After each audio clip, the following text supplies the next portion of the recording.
Halo sahabat, apa kabar kalian hari ini? Harapan saya kalian semua pada sehat dan tetap semangat untuk beraktivitas di hari ini. Kembali di channel Solusi GERD Anxiety bersama saya. Oke, di sini saya mau tegaskan, saya bukan dokter, bukan juga ahli di bidang psikiater, namun saya hanya seorang penderita, pasien yang telah sembuh dari hal ini ya.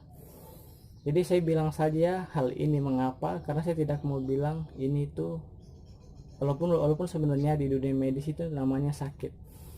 Namun bagi saya sendiri, di mindset saya ini adalah anugerah. Apa yang saya alami ini, apa yang saya rasakan ini, saya anggap bahwa Tuhan mengasihi saya, Tuhan mencintai saya, sehingga lewat apa yang saya rasakan ini, saya dapat menjadi orang yang lebih baik lagi dan akan tentunya lebih dapat berguna bagi saudara-saudara, bagi sesama di dunia ini. Mungkin yang dulunya saya pola makannya tidak teratur, pola pikirnya tidak teratur, pola hidupnya tidak teratur. Namun lewat apa yang saya alami ini, itu membuat saya menjadi sadar bahwa saya harus menjaga kesehatan, karena kesehatan itu juga penting ya sahabat. Oke, di video kali ini kita akan membahas soal pola makan bagi kita penderita GERD Anxiety. Oke, yang pertama adalah pola makan, yaitu jadwal makan. Yang pertama adalah jadwal makan. Oke, jadwal makan ini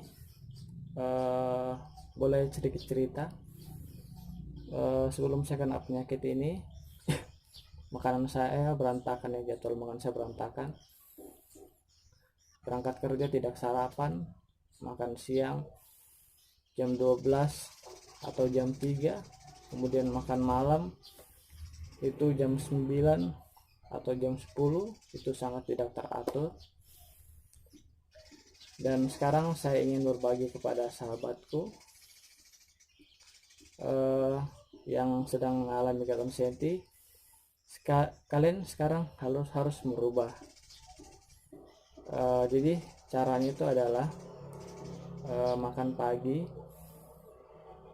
di antara jam 7 sampai jam 8, kemudian diselingi dengan cemilan ya.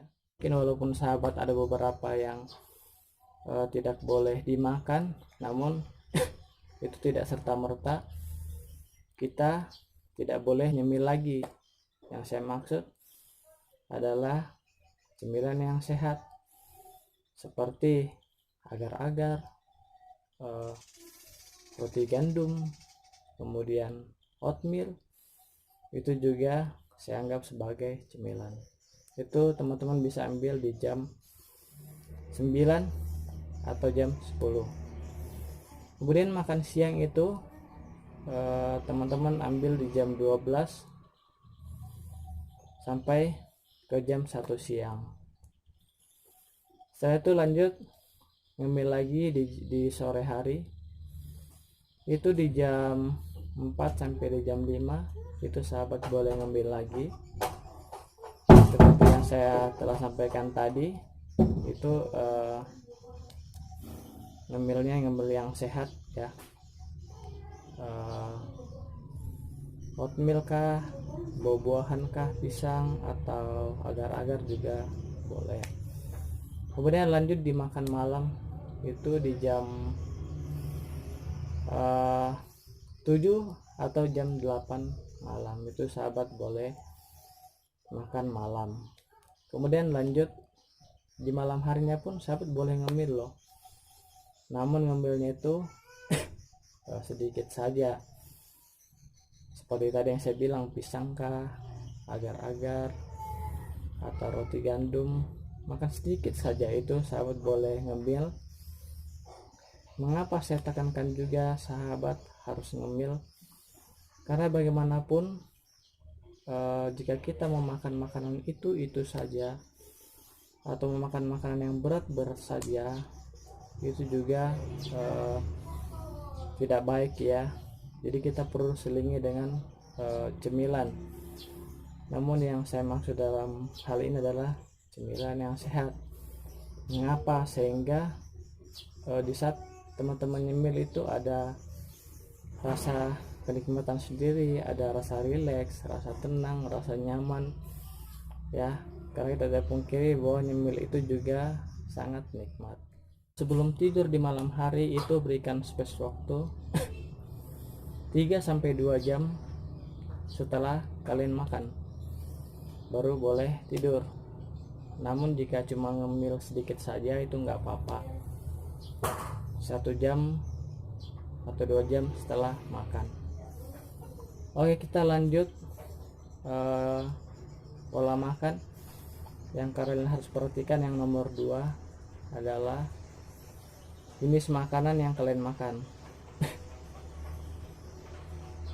Yang kalian harus hindari adalah makanan yang berlemak tinggi, yang terlalu asin, yang terlalu manis, yang terlalu banyak MSG-nya, yang tinggi lemak.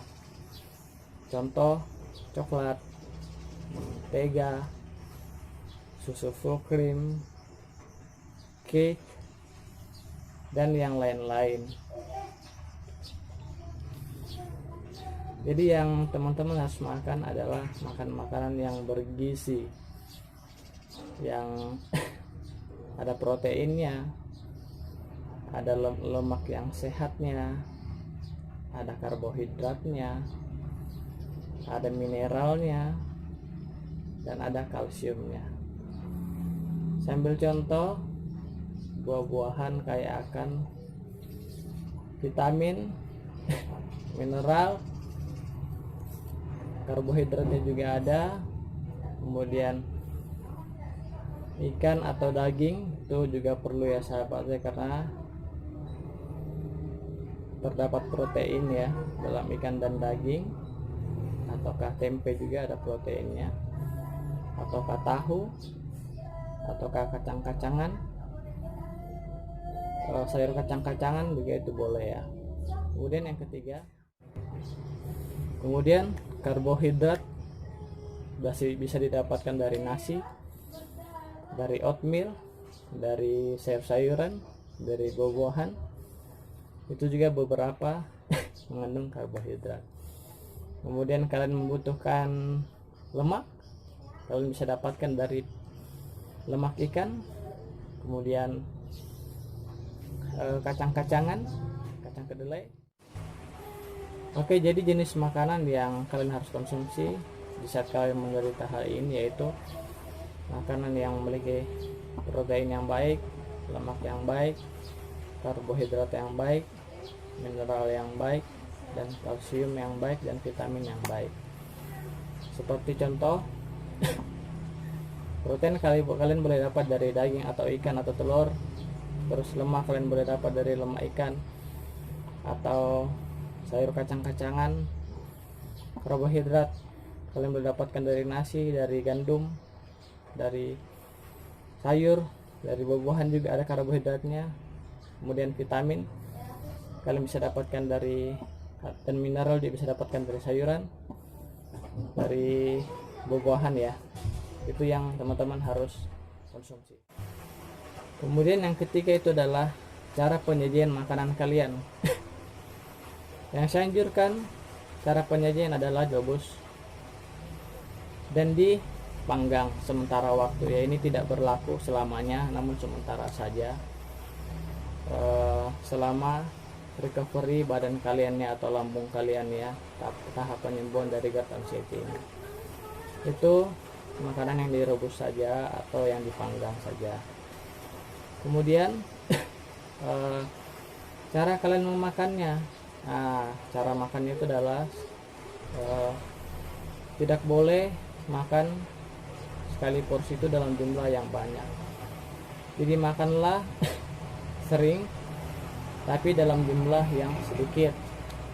Kemudian yang kedua, makanlah dengan secara perlahan ya. Jangan terburu-buru sehingga asam lambung kalian juga tidak cepat naik.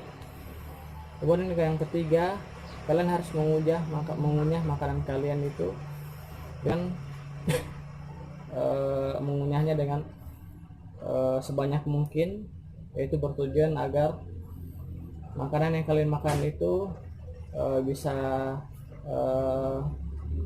lembek, bisa hancur, sehingga ketika kalian telan dan masuk ke dalam perut kalian itu tidak membutuhkan asam lambung yang banyak lagi untuk mencernanya. Dikarenakan kalian sudah mengunyahnya dengan cukup banyak, dengan sangat halus, turun ke dalam lambung kalian itu hanya menyerap sari-sari makan daripada yang kalian makan dan tidak menimbulkan lagi atau tidak membutuhkan lagi asam lambung yang banyak untuk mencerna makanan itu. Oke, jadi itu saja ya sahabat, pola makan yang saya bisa bagikan bagi kalian, tips pola makan. Semoga video ini dapat bermanfaat, dan jika sahabat ingin membantu saya membangun channel ini, sahabat bisa subscribe, like, share, dan komen. Dan kembali saya akan membuat video-video yang tentunya akan bermanfaat bagi sahabat. Intinya kesembuhan sahabat itu bukan ditentukan daripada obat, daripada makanan, daripada melakukan ini atau melakukan itu, namun ditentukan daripada pola makan, pola pikir, dan pola hidup kalian. Oke, itu saja yang saya bisa bagikan. Sampai ketemu di video saya selanjutnya. Salam sehat dan tetap semangat dari saya.